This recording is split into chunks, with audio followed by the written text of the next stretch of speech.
আমার বন্ধুগণ, বিপদ আসলে পরে কবরের কাছে যাওয়া নয়, বিপদ আসলে পরে মসজিদে যান, 2 রাকাত কাজায়ে হাজাতের নামাজ পড়েন। রাসূলুল্লাহ পড়েছেন, কাজায়ে হাজাতের নামাজ পড়েন, সেজদায় পড়ে গিয়ে আল্লাহর কাছে কাঁদেন, আপনার বিপদ আল্লাহ রাব্বুল আলামিন দূর করে দিবেন। ঈমানদার যখন বিপদে জর্জরিত হতে থাকে তখন সে ভেঙে পড়েন, তখন অন্ধকারে, বিপদের অন্ধকার বিদীর্ণ করে আলোর এক প্রভা তার চোখের সামনে উদ্ভাসিত হয়ে ওঠে। সেটা কি? সেটা হলো আল্লাহ রাব্বুল আলামিনের বাণী, ফাইন্না মাআল উসরি ইউসরান, ইন্না মাআল উসরি ইউসরা। আল্লাহ পাক বলেন, জেনে রাখো, দুঃখ এবং কষ্টের সাথে রয়েছে সুযোগ আর সুবিধা, আর অসচ্ছলতার সাথে রয়েছে উদার সচ্ছলতা। জোরে কোন সুবহানাল্লাহ। কাজে ভয় পাওয়ার কারণ নাই, হতাশ হওয়ার কারণ নাই, মন আশায় বুক বেঁধে রাখো। গুনাহ করেছো, হতাশ হয়ো না। আমার আল্লাহ হচ্ছেন এমন আল্লাহ, আল্লাহ রাব্বুল আলামিন ডাকেন, এ বান্দা, খুন করেছিস ফিরে আয়, জিনা করেছিস ফিরে আয়, হত্যা করেছিস ফিরে আয়, চুরি করেছিস ফিরে আয়, কুফরি করেছিস ফিরে আয়, সুদ খেয়েছিস, ঘুষ খেয়েছিস, মদ খেয়েছিস ফিরে আয়, এসে আমার দরবারে চোখের পানি ফেল, আমার দরবারে কাঁদাকাটি কর। ইন্নাল্লাহা ইয়াগফিরুয যুনুবা জামিআ ইন্নাহু হুয়াল গফুরুর রহিম।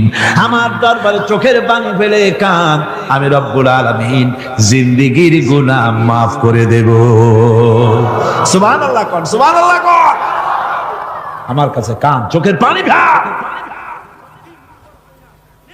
আল্লাহ রাব্বুল আলামিনের কাছে বান্দার 2টা ফোঁটা বেশি প্রিয়।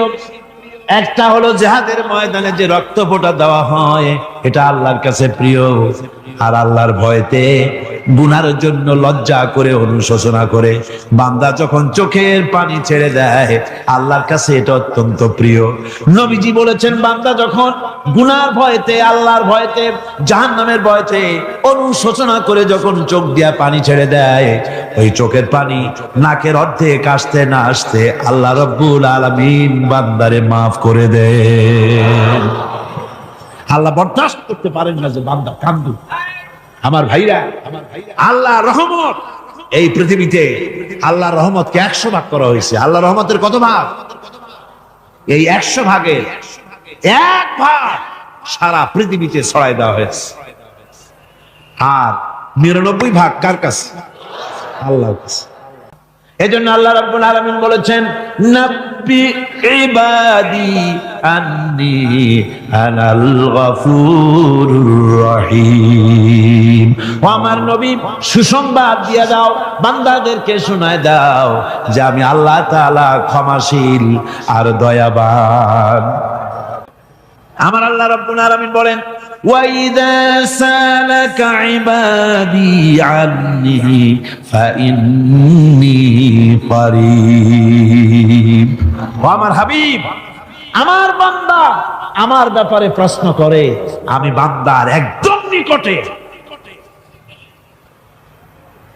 কোরআন শরীফের ভিতরে যত জায়গায় রাসূলকে বলা হয়েছে সুয়ালের কথা, আপনাকে প্রশ্ন করা হয়, আল্লাহ তার জবাব কুল, এই কথা বলে জবাব দিয়েছেন। যত জায়গায় সুয়াল এসেছে, যেমন কোরআনে কারীমের মধ্যে আল্লাহ পাক বলেন, ওয়ায়াসআলুনাকা আনিল মাহিদ, মেয়েদের হায়েজ সম্পর্কে জিজ্ঞাসা করা হয়, কুল হিয়া আযা, হে নবী আপনি বলুন। এভাবে করে কুল দিয়ে জবাব দেওয়া হচ্ছে। আবার প্রশ্ন করা হচ্ছে, ওয়ায়াসআলুনাকা আনিল আনফাল, এই গনিমতের মাল সম্পর্কে হুজুর আপনাকে, হে নবী আপনাকে প্রশ্ন করা হয়। আল্লাহ কুল দিয়া জবাব দিলেন। আল্লাহ বলেন আপনি বলেন, ওয়ায়াসআলুনাকা আনিল খামরি ওয়াল মাইসির, আল্লাহ পাক বলেন নবী আপনারে প্রশ্ন করা হয় কুল ফীহিমা ইসমুন কাবীর, আল্লাহ কুল দিয়া বললেন তুমি বলো। আবার বলা হলো ওয়ায়াসআলুনাকা আনিল আহিল্লা কুল হিয়া মাওয়াকিতু লিন্নাস।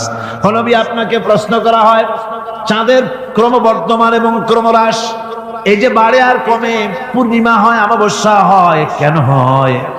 আপনি বলুন কুল, আপনি বলেন এটা আমি অক্ত এবং সময়, বছর আর দিন গণনা করার জন্য পৃথিবীবাসীদের জন্য বিনা পয়সায় একটা ক্যালেন্ডার বানাইয়া আকাশে ঝুলাই রেখেছি। এভাবে যত জায়গায় এসেছে আপনাকে প্রশ্ন করা হয়, তত জায়গায় আল্লাহ জবাব দিয়েছেন কুল, আপনি বলেন। গোটা কোরআন শরীফের ভিতরে এই একটি মাত্র জায়গা যেখানে বলা হয়েছে আপনাকে প্রশ্ন করা হয়, আল্লাহ এখানে বলতে পারতেন কুল, আপনি বলেন, আল্লাহ তোমাদের নিকটবর্তী, এভাবে জবাব হয় না। এটা কায়দাটা হলো এই, আল্লাহ বলতেছেন ওয়াইজা সালাকা ইবাদি, ও আমার নবী, প্রশ্ন তো আমার বান্দারা আমার ব্যাপারে করেছে, এবার আপনার জবাবের কোনো দরকার নাই। প্রশ্ন আমার ব্যাপারে, আমি নিজে জবাব দিয়ে দেই ফা ইন্নী কারীব। ও বান্দা, আমার ব্যাপারে প্রশ্ন করেছিস, জবাব আমি দেই, আমি তোর সবচাইতে বেশি নিকটে। সুবহানাল্লাহ, কত নিকটে? ওয়ানাহানু আকরাবু ইলাইহি মিন হাবলিল ওয়ারিদ। তোর যে রব, এই শাহরগের চাইতেও আমি তোর বেশি কাছে। সুবহানাল্লাহ। আমারে ডাক, আমারে ডাক, কলিজা দিয়া ডাক, অন্তর দিয়ে ডাক। আল্লাহকে গফুর এবং রহিম হিসাবে পাওয়া যাবে, সব আল্লাহকে বলতে হবে, গুনাহ মাফ চাইতে হবে।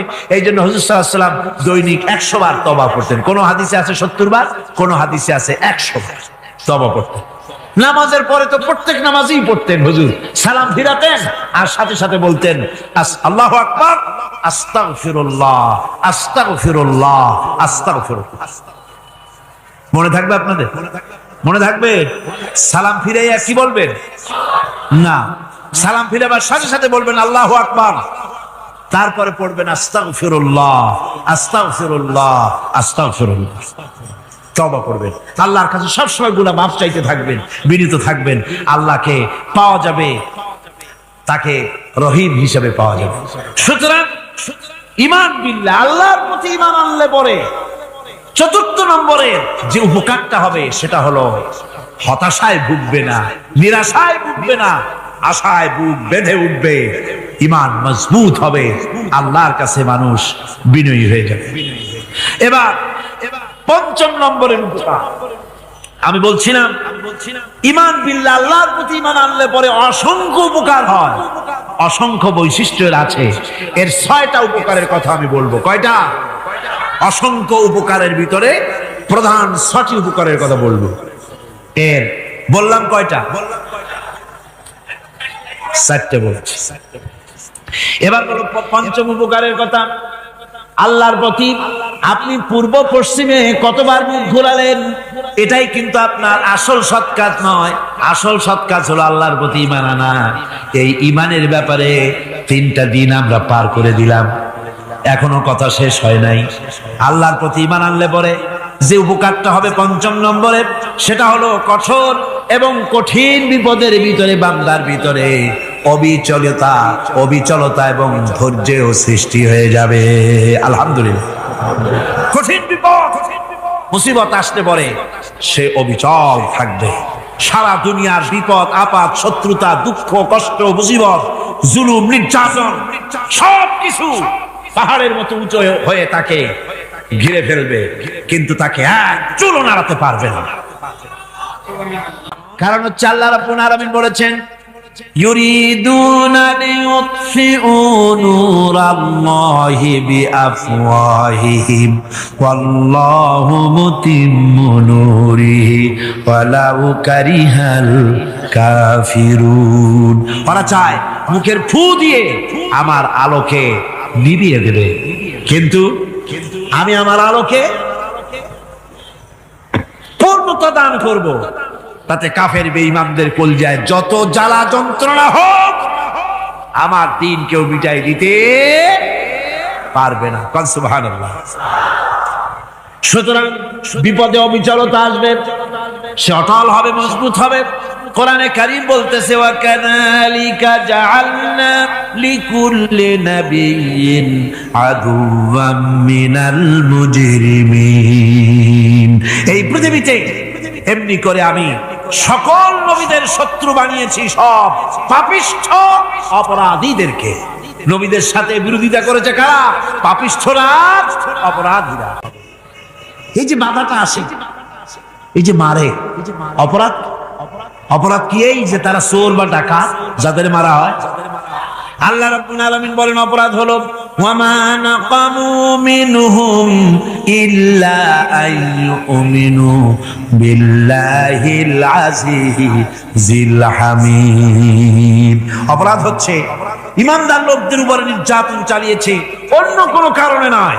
কারণ একটাই, তারা আল্লাহর জমিনে আল্লাহর দ্বীন প্রতিষ্ঠা করতে চেয়েছে, আর কোনো অপরাধ না। জমিন আল্লাহর, জমিন কার? এই বিশাল জনসমুদ্র গর্জে উঠুন এক চোখে, বলুন জমিন কার? আইন চলবে কার? এখানেই সংঘর্ষ বেঁধেছে আবহমান কাল ধরে।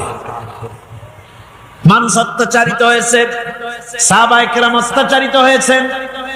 বুখারী শরীফের হাদিসে এসেছে রাসূল করিম সাল্লাল্লাহু আলাইহি ওয়াসাল্লামের কাছে হযরতে খাব্বাব গিয়ে উপস্থিত হয়েছিলেন। হযরতে খাব্বাব বলেন, হাদিসটা এভাবে লেখা হয়েছে বুখারীতে, ওয়ান খাব্বাব বিন আরিদ রাদিয়াল্লাহু তাআলা আনহু قال شكونا إلى رسول الله صلى الله عليه وسلم وهو متوسد بردة له في ظل الكعبة। রাসূলুল্লাহর কাছে গেলাম, কাবা শরীফের কাছে গিয়ে দেখি নবীজি একটা চাদর গায়ে দিয়ে তিনি আরাম ফরমাচ্ছিলেন কাবা শরীফের ছায়ায়। সেখানে গিয়ে বললাম, আলা তাস্তানসিরু লানা আলা তাদউ লানা ইয়া রাসূলুল্লাহ, হে আল্লাহর রাসূল, আপনি কি আমাদের জন্য আল্লাহর কাছে দোয়া চাইবেন না? আপনি কি আল্লাহর কাছে আমাদের জন্য সাহায্য চাইবেন না? আমাদের লোকগুলিকে, মুসলমানগুলিকে মারতে মারতে তো শেষ করে ফেলে দিল। তারা আমাদের সুমাইয়াকে মারলো, আমাদের খাব্বাবকে উটের সাথে পায়ের দড়ি লাগায় টানলো, আমাদের খোবায়েবকে তারা আগুনের উপরে চিৎ করে শোয়ায় রাখলো, না খায় রাখতেছে, মারতেছে। কষ্টে তো শেষ হয়ে গেলাম, হুজুর আপনি কি আমাদের জন্য দোয়া করবেন না? হাদিস শরীফে এসেছে নবীজি উঠে বসলেন সোজা হয়ে। নবীজি বলেন, ও আমার সাহাবী, ও খাব্বাব শোনো, তোমাদের আগে এই পৃথিবীতে যারা দ্বীনের দাওয়াত দিতে এসেছিলেন তাদেরকে সমকালীন রাষ্ট্র শক্তি, সমাজ শক্তি তাদেরকে ধরতো। ফায়ুখাজুর রাজুলু, তাদেরকে তারা ধরতো। ফায়ুহফারু লাহু ফিল আরদ, আর তার জন্য জমিনের ভিতরে কবর বানাইতো। ওই কবর ফায়ুজালু ফিহা, ওই কবরের ভিতরে তাকে কোমর পর্যন্ত গেড়ে দিত। সুম্মা ইউতা বিল মানশার, এরপরে করাত আনতো। ফায়ুদাউ আলা রাসিহি, এরপরে ওই করাত তার মাথার উপরে রাখতো। ফায়ুজালু নিসফাইন, এরপরে করাত দিয়া চিরে জীব করে ফেলে দিত। মা ইয়াসুদ্দুহু যালিকা আন দীনিহি। ও আমার খাব্বাব, এত কষ্ট দেওয়ার পরেও সেই যুগের কোন মুসলমানকে, দ্বীনের দায়ীদেরকে আল্লাহর দ্বীন থেকে এক চুলো তারা সরাই দিতে পারে নাই, এক চুলো সরাতে পারে নাই। ওয়াল্লাহি, ও খাব্বাব, আমি আমার আল্লাহর নামে কসম করে বলছি, লা ইউতাম্মান্নাল্লাহু হাযাল আমরা হাত্তা ইয়াসিরা আর-রাকিবু মিন সানা ইলা হাযরামাউত। আমি কসম করে বলি, আল্লাহ রাব্বুল আলামিনের এই সানা থেকে হাজারামত পর্যন্ত লোকেরা যাতায়াত করবে, সুন্দরী রমণীরা গমন করবে, সদাগরেরা যাতায়াত করবে, টাকা নিয়া পয়সা নিয়া যাতায়াত করবে। তাদের মনের মধ্যে লুটের ভয়, টাকার ভয়, চুরির ভয়, ডাকাতির ভয়, জেনার ভয়, হত্যার ভয়, ধর্ষণের ভয়, কোনো ভয় থাকবে না। লা ইয়াখাফু ইল্লাল্লাহ, আল্লাহ ছাড়া কোনো ভয় থাকবে না। এমন একটা সমাজ, এমন একটা সময় আসবে, ওয়ালাকিন্নাকুম তাস্তাজিলুন, অথচ খুব তাড়াহুড়ো তোমরা করতেছো। তাড়াহুড়ো করো না, সময় আসবে ইনশাআল্লাহ। আর সে সময় আসছিল মদিনায়, আসে নাই? আসে নাই? আমার বন্ধুগণ, কঠিন বিপদে অবিচলতা এবং ধৈর্যের দৃষ্টান্ত রেখে গেছেন আম্বিয়া আলাইহিমুস সালাম। সুবহানাল্লাহ। কঠিন বিপদে অবিচলতা, দৃঢ়তা, ধৈর্য কারে বলে, তার দৃষ্টান্ত কারা রেখেছেন? আম্বিয়া আলাইহিমুস সালাম। ওনারাই আমাদের আদর্শ, নবীরাই আদর্শ। সাহাবায়ে কেরাম রিদওয়ানুল্লাহ তাআলা আলাইহিম আজমাইন আমাদের আদর্শ। ভাইরা আমার, মুসা আলাইহিস সালামকে ফেরাউন যখন ঘিরে ফেলে দিল, কোরআনের সব কথা গল্প গুজবার ইতিহাসের জন্য লেখা হয় নাই। কোরআনের মধ্যে যা লেখা হয়েছে সব বান্দাদের উপদেশের জন্য, যাতে করে লোকেরা চিরটা কাল এর থেকে উপদেশ নিয়ে নিজেদের তৈরি করতে পারে। জোরে বলেন সুবহানাল্লাহ। মুসা আলাইহিস সালামের কথা আল্লাহ বলেন, ফেরাউন তাকে ঘিরে ফেলে দিল, পালাবার রাস্তা নাই। ফালাম্মা تراءى الجمعان قال أصحاب موسى إنا لمدركون। মুসা আলাইহিস সালামের উম্মতরা বললেন, হে মুসা, পাকড়াও হয়ে গেছি, পালাবার রাস্তা নাই। তিন দিক থেকে আমাদেরকে ঘেরাও করেছে ফেরাউনের শক্তি। সামনে কি? দরিয়া, আর তিন দিকে কি? ঘেরাও আন্দোলন। তিন দিক থেকে ঘেরাও হয়ে গেছে, পালাবার কোন রাস্তা। হযরতে মুসা আলাইহিস সালামের কাছে উম্মতরা বললেন, পালাবার তো কোনো পথ নাই, এখন উপায়টা কি? আমাদের তো আর উপায় নাই। মুসা আলাইহিস সালাম দেখেন বিপদে পড়ে গেছেন, কিন্তু ধৈর্য হারান নাই, ভয় পান নাই। ভয় পাইছিলেন? ভয় পেয়েছেন? প্রশ্নই ওঠে না। মুসা আলাইহিস সালাম, আল্লাহ পাক যাদেরকে বলেছেন উলুল আযম রাসূল, যাদের বলেছেন তার মধ্যে হযরত মুসা একজন উলুল আযম পয়গম্বর। চারটি গাড়ি কথা না, আল্লাহ কথা বলছেন তার সাথে, কালিমুল্লাহ তিনি। সুবহানাল্লাহ। মুসা আলাইহিস সালাম শোনালেন, কাল্লা ইন্না মাইয়া রাব্বি সায়াহদিন। কখনো নয়, আমার উম্মতেরা ভয় পেও না, আমার রব অবশ্যই আমাকে পথ দেখাবে। সুবহানাল্লাহ। তিন দিক থেকে শত্রু, একদিকে দরিয়া, পালাবার কোন রাস্তা নাই। সেখানে দৃঢ়তার সাথে তিনি বলছেন, অবশ্যই আমার আল্লাহ আমারে পথ দেখাবে। সুবহানাল্লাহ।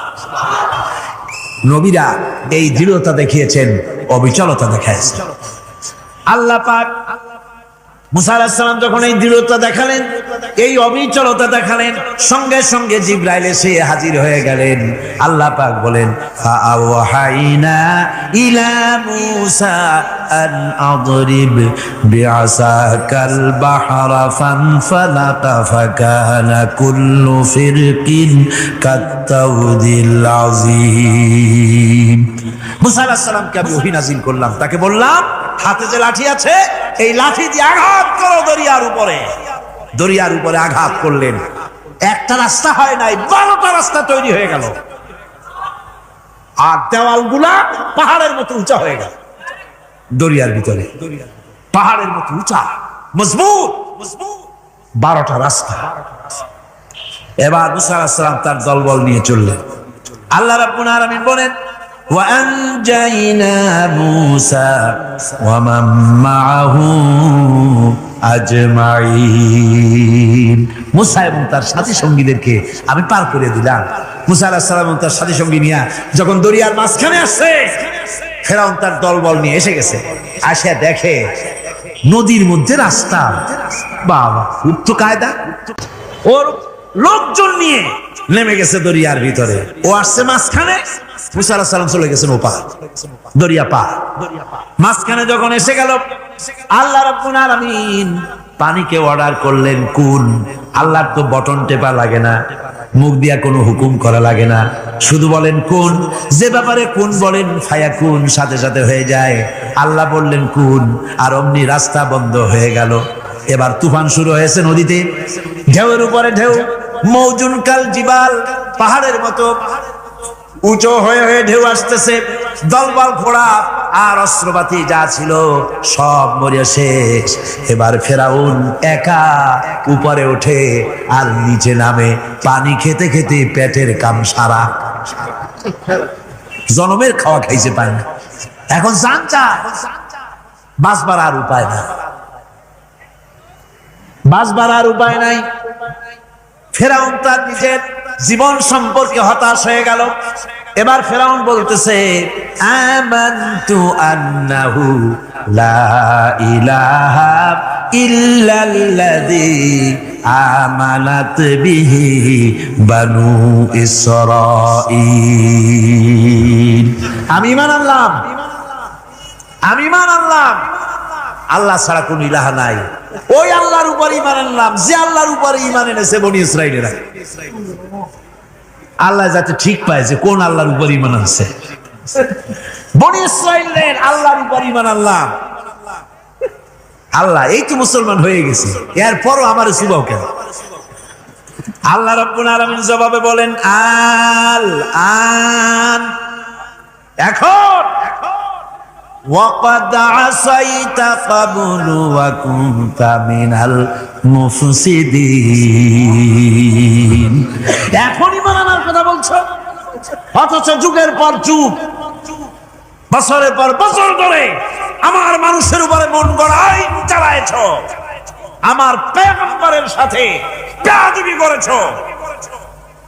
আজ তোমাকে আমি ছাড়ছি না, তোমাকে আজকে ছেড়ে দেব না, আমি তোমাকে মারব। আর সমস্ত প্রাণীগুলিকে, স্থলচর প্রাণীগুলিকে আল্লাহ পাক অর্ডার দিয়া দিলেন, এই ফেরাউনের লাশকে ডুবাবি না, পচাবি না, খাবি না। আলিয়াউমা নুনাজ্জিকা বিবাদানিক, আমি তোমার শরীরে বাঁচায় দেব। পোকে খাবে না, পানিতে পচবে না, মাছে খাবে না, কুমিরে খাবে না, দুনিয়ার কোনো পশুতে খাবে না। আমি তোরে শুটকি বানাইয়া রাখবো, যাতে করে দুনিয়ার সমস্ত ফেরাউন যত যুগে যুগে আসে তোরে দেখে যেন হেদায়েত নিতে পারে। ফেরাউনকে আল্লাহ শুটকি বানায় রাখছে। এবারে হযরত হুদ আলাইহিস সালাম সম্পর্কে আল্লাহ রাব্বুল আলামিন বলেন, হযরতে হুদকে যখন ষড়যন্ত্র হলো, কাফির বেঈমানেরা তাকে মেরে ফেলার জন্য যখন সরকারি ষড়যন্ত্রে লিপ্ত হয়ে গেল, হযরতে হুদ সমাজের এই চ্যালেঞ্জের মোকাবেলা করলেন। হযরত হুদ বলেন, ফাকিদুনি জামিআন সুম্মা লা তুনজিরুন ইন্নী তাওয়াক্কালতু আলাল্লাহি রাব্বি ওয়া রাব্বিকুম। আমি, তোমরা তোমাদের ষড়যন্ত্র আমার বিরুদ্ধে যত পারো আমার বিরুদ্ধে ষড়যন্ত্র চালাও, এতটুকুন আমার অবকাশ দিও না। আমি এমন আল্লাহর উপরে ভরসা করেছি যার হাতের ভিতরে তোমাদেরও জান আর আমারও জান। যা পারো তাই করো। সরকার, সমস্ত শক্তি একত্রিত হয়ে আমার মোকাবেলা করো। একদিকে হুদ আলাইহিস সালাম, আর একদিকে গোটা জাতি। হযরত হুদ ভয় পায় নাই। সুবহানাল্লাহ। ঈমান বিল্লাহ মানুষের কলিজাকে এভাবে শক্ত করে দেয়, কোন আলহামদুলিল্লাহ। এবারে এই বিপদের, কঠিন বিপদের মোকাবেলা করে আমার রাসূল যে প্রমাণ দিয়া গেলেন,